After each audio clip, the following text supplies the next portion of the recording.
કોઈનું જીવન સુધારવું, કોઈને માર્ગે ચડાવવા, દોષ દૂર કરવા, દૂષણ દૂર કરવા ને એવા હેતુની જેને લગણી લાગી છે અને એ માર્ગે સૌને કેમ કરીને સદસ્તે વાળું એવી સતત ધ્યાનમાં ખેવના એવા મહેન્દ્ર મહારાજ,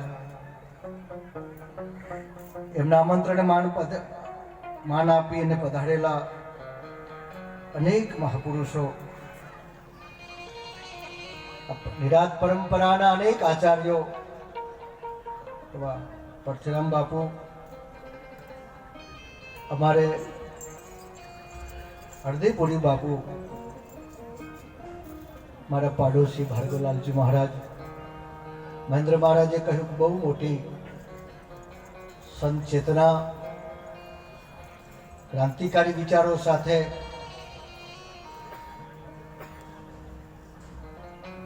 અનેક શાસ્ત્રોના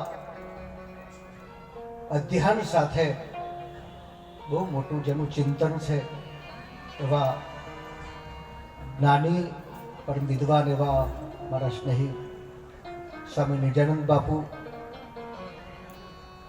અનેક મધુમંગલમય સંતો અને સંતોના સૌ લાડીલા ભક્તો, સૌને મારા જય ગુરુ મહારાજ, જય ગુરુ. વાતો તો બહુ શું કરીએ સાહેબ, પણ સત્સંગ, સારાનો સંગ, સજ્જનનો સંગ, સંતનો સંગ, અને એ સંગ જ બાપ મારા તમારા જીવનમાં સાચી સમજણ આપે છે. 2-3 દિવસથી મારે ત્યાં એક ગીતાજીના અધ્યયન ઉપર એક સાધકો 85 સાધકો 4 દિવસ માટે ત્યાં મળ્યા છે, અને મેં એક સૂત્ર શબ્દ મને કાલે વિચારમાં આવ્યો કે આપણામાં વિવેક છે, પણ એ વિવેક બહુ નાનો હોય છે. એ વિવેક જગાડવો પડે છે. બહુ મોટો, નાનામાંથી વિરાટ આપણો વિવેક થાય. પ્રત્યેક જીવનમાં ક્ષણે ક્ષણે વિવેક ડગલે ને પગલે જરૂર હોય છે, અને એ વિવેક ન હોય તો ગમે તેટલું હશે આપણી પાસે તો બધું ધૂળ ધાણી છે. અને સાચો વિવેક મને તમને આવા મેળાવડામાંથી, સત્સંગમાંથી જ મળે છે. એટલે તુલસીદાસજી મહારાજ કહે, બિનુ સતસંગ વિવેક ન હોઈ, રામ કૃપા સુલભન સોઈ. સંત તુલસીદાસજી એમ કહે, બિનુ સત્સંગ વિવેક ન હોય. સત્સંગ વિના મને ને તમને સાચો વિવેક, સાચી સમજણ નહીં મળે. પણ પ્રશ્ન કર્યો, રામ કૃપા બિનુ સુલભન સોઈ.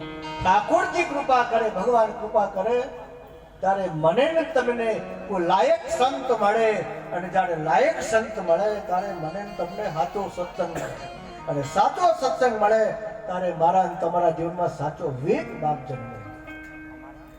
પણ પ્રશ્ન ઉઠાયો, ભગવાન કૃપા કરે ત્યારે વળી સવાલ થાય કે ભગવાન કૃપા કરે તો લાયક સંત મળે અને સત્સંગ મળે, તો ભગવાન કૃપા ક્યારે કરે?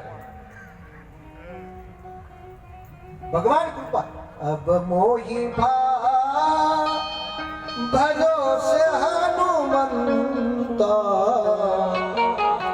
બિનુ હરી કૃપા મિલે નહીં સંતા. ભગવાનની કૃપા વિના સાહેબ લાયક સંત, અરે લાયક હારો પાડોશી મળવો, હારો મિત્ર મળવો સાહેબ દોયલો હોય. તો ભગવાન કૃપા કરે તારે મળે. તો સવાલ ઉઠે, ભગવાન કૃપા ક્યારે કરે? અને જવાબ ગ્રંથ આપે, મન ક્રમ બચન છાડી ચતુરાઈ, ભજત કૃપા કરી ये रघुराई મન કર્મ વચનથી માણસ હોશિયારી છોડી દે. એક વાત બહુ વિચારજો, ડગલે ને પગલે જીવનમાં હોશિયારીની જરૂર પડે, ન તો છેતરી જવાય, કાં તો છેતરી જાય. બધી જ જગ્યાએ હોશિયારીની જરૂર છે, પણ ભગવાનની કૃપા મેળવવા માટે હોશિયારી ત્યાં બાધારૂપ છે. એટલે ગંગા સતી માનવે મેલીને તમે આવો મેદાન, ત્યાં હોશિયારી છોડવાની સાહેબ. આવી હોશિયારી છોડી અને મન કર્મ વચનથી હોશિયારી છોડી અને ભગવાનને ભજે તો ભગવાન કૃપા કરે કરે ને કરે સાહેબ. હોશિયારી છોડી અને ભગવાનની પૂજા કરે તો ભગવાન કૃપા કરે અને ઠાકરજી કૃપા કરે ત્યારે આવા અનેક સંતો દિવ્ય સંતો મળે અને સંતોનો સત્સંગ કરે. તો બાપ ફરી ફરી બહુ જ નાની વાત મૂકી અને ઘટના કહું. હંમેશા મેં કહેતો આવ્યો છું, માછલી પોતાના ઈંડા દરિયામાં કિનારે મૂકીને દરિયામાં જતી રહેશે અને પછી ફરી કાંઠે આવે છે. ઈંડા ભૂલાઈ જાય મેં ક્યાં મૂક્યા, મળતા નથી અને એને બહુ વિરહ થાય છે. માછલી બહુ રડે, એમ કહે કે વિરહની વેદનાએ ઈંડા જ્યાં પડ્યા હોય ત્યાં સેવાઈ જાય. એટલે માછલી વિરહથી ઈંડાને સેવે. કાચની ઈંડા મૂકી પછી દરિયામાં જતી ને ત્યાં યારે એનું ચિંતન કરે સાહેબ, યાદ કરે. અપાર યાદે અપાર ચિંતને, એમ કહેવાય કે ઈંડા જ્યાં પડ્યા હોય ત્યાં સેવાઈ જાય છે. એમાં જગતના દીનહીન માનવીને આવા સંતો સત્સંગ કરી અને સાહેબ સેવે છે અને સાહેબ જગાડે છે. આ જગાડવાનું કામ શું કરવા આવ્યો સાહેબ? કોઈનું પડાવી લેવા આવ્યો? કોઈના ખીચા કાપવા શું કામ આવ્યા દુનિયામાં? એ ઢંઢોળે જગાડે સાહેબ અને એથી માણસને ઉજે સાહેબ. તો બાપ એવું અનેરો સત્સંગ આપના જીવનમાં સંતો દ્વારા મળી રહ્યો છે